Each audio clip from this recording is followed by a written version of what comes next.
इंसान को दूर भगाती है। क्या कभी आपने सोचा कि मैं भी ऐसी भावनाओं को अपने जीवन में क्रियात्मक दूं? क्रियात्मक देने के पहले ऐसी पवित्र भावनाओं के बारे में चिंतन तो किया था।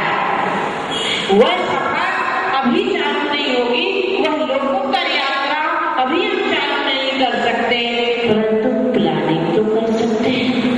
तो उस लोकोत्तर यात्रा में प्लानिंग करना है तो पहली तैयारी आपकी, पहला सामान, पहला किट होगा आस्था का। क्या अटैची में बहुत सी किट रखते हैं, साबुन का है, फेस मेकअप का आदि आदि। तो पहला सामान है आस्था। आस्था किसकी प्रति? अपने प्रति। माता जी कल तक तो आप कह रहे थे कि भगवान के प्रति आस्था हो। जो एक को जानता है वो सबको जानता है, और जो एक को नहीं जानता वो किसी को नहीं जानता। पहले अपने अंदर एक पिपासा उत्पन्न करें कि मुझे अपने आप को पहचानना है, मुझे अपने आप का परिचय प्राप्त करना है। इस प्यास के लिए, जैसे आदमी प्यास के लिए प्यास लगी रहती ना, मई जून जुलाई महीने में प्यास लगी रहती है।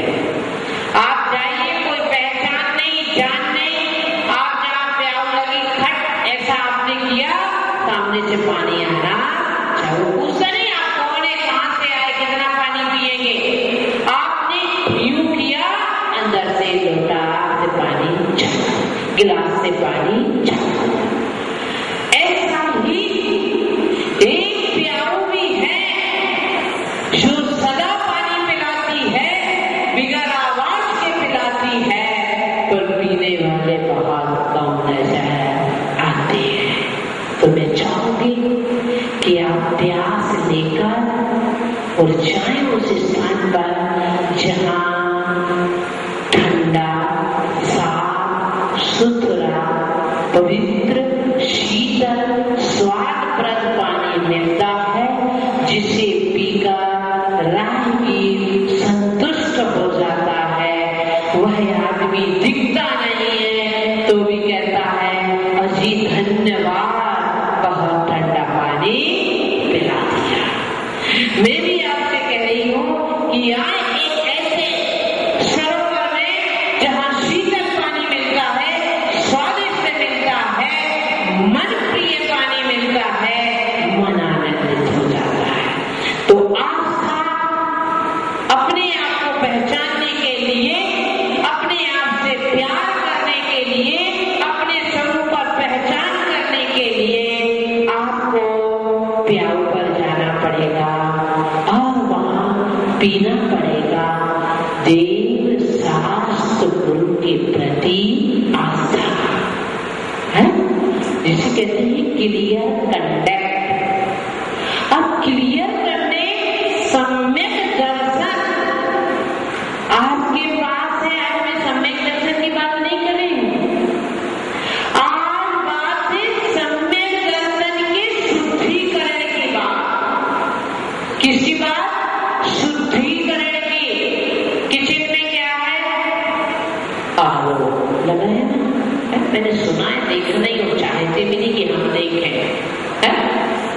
आलो लगा है, पूछा भाई ये क्यों लगा है? कि माता जी पानी में जितनी भी पानी का प्रदूषण है वो खत्म हो जाता है, हल्का स्वादिष्ट पाचन योग्य पानी मिलता है, इसलिए हमने आलो लगाया। मैं भी आपसे कहती आपको आस्था है भगवान के प्रति, साधुओं के प्रति आस्था है, भगवान की वाणी पर आस्था है। आप अनास्था वाले नहीं हैं, आस्था वाले हैं। आज उस आस्था के शुद्धिकरण की बात है कि हम किन्हीं परिस्थितियों में बहकर, किन्हीं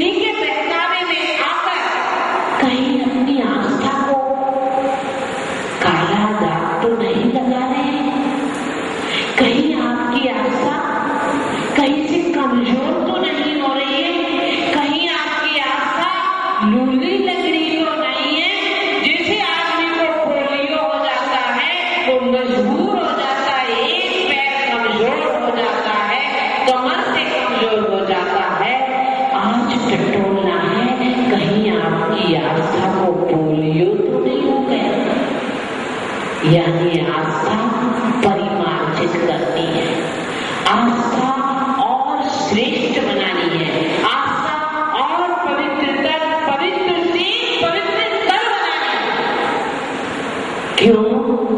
लोकोत्तर यात्रा के लिए जिस समय आप यात्रा करके पहुंचेंगे और समूह शरण में विराजमान होंगे, उस यात्रा के लिए यदि आपको करनी है तो आस्था को पवित्र बनाना, और आस्था पवित्र बनाने के लिए, क्योंकि आस्था में ज्ञान की जरूरत नहीं है, परंतु आस्था को पवित्र बनाने के लिए दृष्टिकोण सुधारना पड़ेगा। कैसे? राजा श्रेणी क्या थे? बौद्ध धर्म की अनुयायी। एक बार जिन धर्म के अनुयायी हो गए, पुनः अपने गुरुओं के बहकावे में आकर पुनः जिन धर्म को त्याग दिया, क्योंकि वह ऊपर से दिखाने के जैसे बने थे, है ना? किसी लिए क्योंकि चेतना को लाना था। आज की लैंग्वेज में कहूं तो प्रेम का ड्रामा था, है? अपनी प्रेसी चेतना को पाने के लिए जैन बनने का ड्रामा था, वास्तव में जैन नहीं थे। अब जैन चलो घर में आ गई, कौन? चेतना।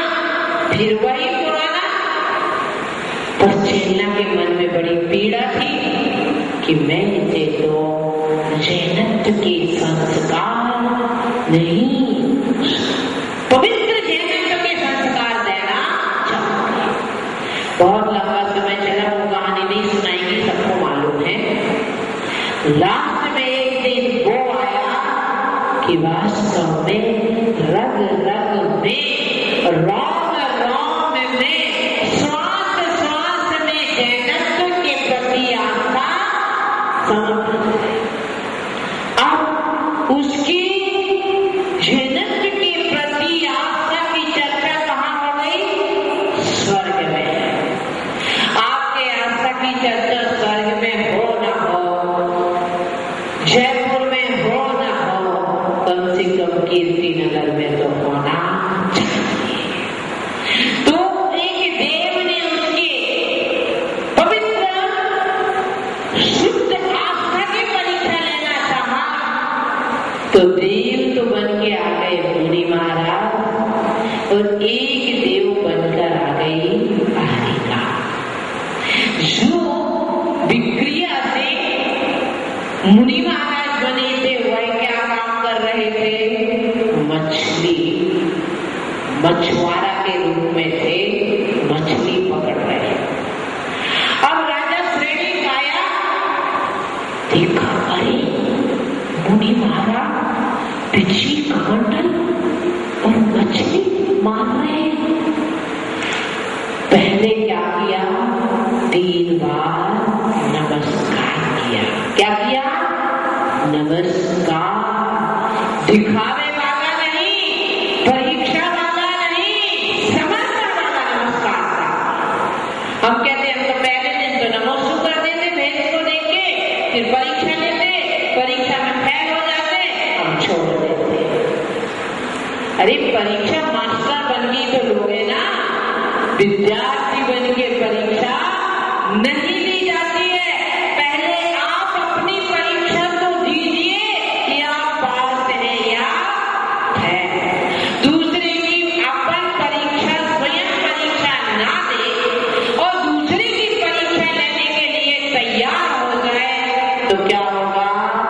परीक्षा गलत होगी, रिजल्ट गलत होगा।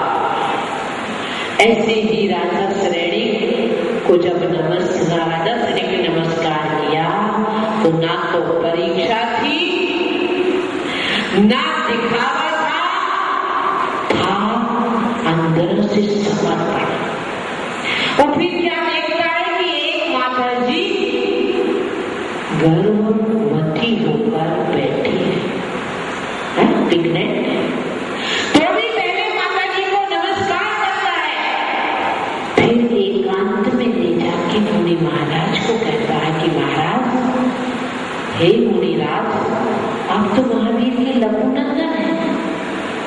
आप तो लोग पूज्य हैं, आप तो तद्वा मोक्षगामी भी हो सकते इस भेद से। ये सवाल क्यों कर रहे हैं? जिन धर्म को आप पराभव क्यों करना चाह रहे हैं? क्या परिस्थितियां हैं, क्या संकट है आपका, बताइए, वो संकट का निवारण करेंगे। इसी प्रकार माता जी को भी कहते हैं, वात्सल्य भाव से प्रेरित होकर तब वो देखते हैं कि हमें ऐसी अवस्था में देख के भी इन्होंने हमारी अवहेलना नहीं की, क्योंकि जो समय दृष्टि होता है वो स्थितिकरण उपगुहन अंग का भी पालन करता है। स्थितिकरण उपगुहन का मैं छोटा सा उदाहरण दे, नाराज नहीं होना, हो सकता किसी के मन को पीड़ा पहुंच जाए। आपके घर में एक लड़की है, लड़की एक ही होती है, एक लड़की है, आपने बहुत लाड़ प्यार दिया और उसका एक प्रेमी बन गया। आपको सूचना मिली पड़ोसियों से, कुछ आपको लक्षण से नजर आया। आप जिस घर में रहते ऊपर एक देवरानी रहती है, नीचे एक जेठानी रहती है, सामने कुंवर साहब जमाई साहब रहते हैं। आपने सोचा अगर इस लड़की को हम समझाते हैं, डांटते हैं तो पास पड़ोस में सबको पता चल जाए। फिर आप क्या करते हैं? उस लड़की को पदम प्रभु लेके जाते हैं, तीर्थ क्षेत्र में चले जाते हैं, फिर कमरा लेते हैं किराए का, फिर उस कमरे में शांति से बेटी को प्यार से समझाते कि बेटा ये काम मत करो। सड़क पे चौराहे पे लड़की को डांटते क्या? घर के आंगन में लड़की को डांटते क्या? नहीं, एकांत में ले जाकर और शहर से दूर किसी को आवाज बताना चलता है। इसे कहते हैं स्थितीकरण और उपगुहन। ऐसे जो समीचीन आस्था वाले हैं, जिसकी आस्था अपनी जो आस्था का शुद्धिकरण करना चाहता है, आस्था को दृढ़ बनाना चाहता है, जिसे कहते हैं दर्शन विशुद्धि। दर्शन अकेला नहीं है, दर्शन विशुद्धि।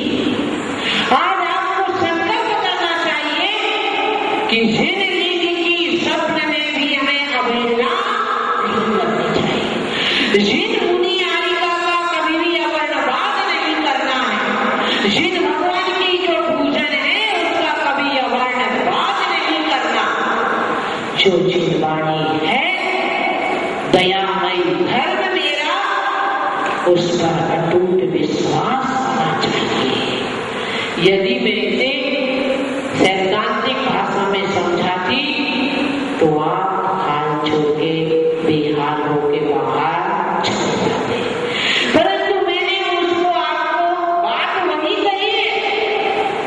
सिर्फ क्या हुआ है, एक आदमी को गिलास में पानी दो और एक आदमी को ट्रे में रख के गिलास में पानी दो, दोनों में क्या अंतर है? पानी तो पानी है, पर कहीं न कहीं अपनापन आया है कि गिलास ट्रे में रख के आया है।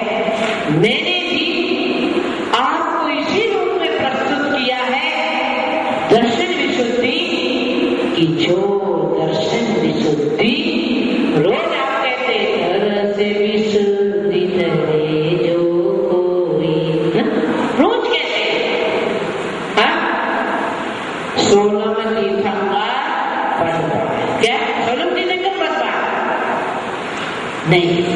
जब छंद में लिखा जाता है तो छंद को अर्थ निकालने के लिए पढ़ा जाता है। इस लाइन में पहले वाली क्या है? क्या है? मैंने तो पीछे की लाइन कही, 16 तीर्थंकर पढ़ता है। पहले आगे का क्या है? इससे आगे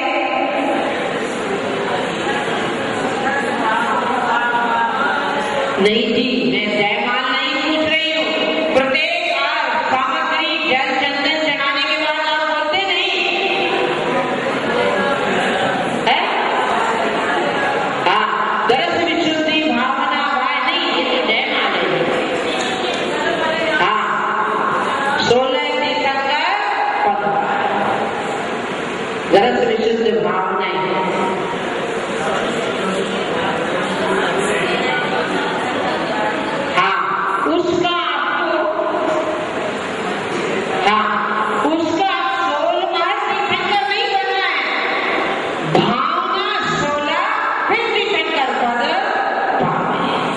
तो इस प्रकार आज आपने परीक्षा में दिया, समय हो गया, तो इसीलिए आज इसको इतने में ही विराम, कल आप सुनेंगे।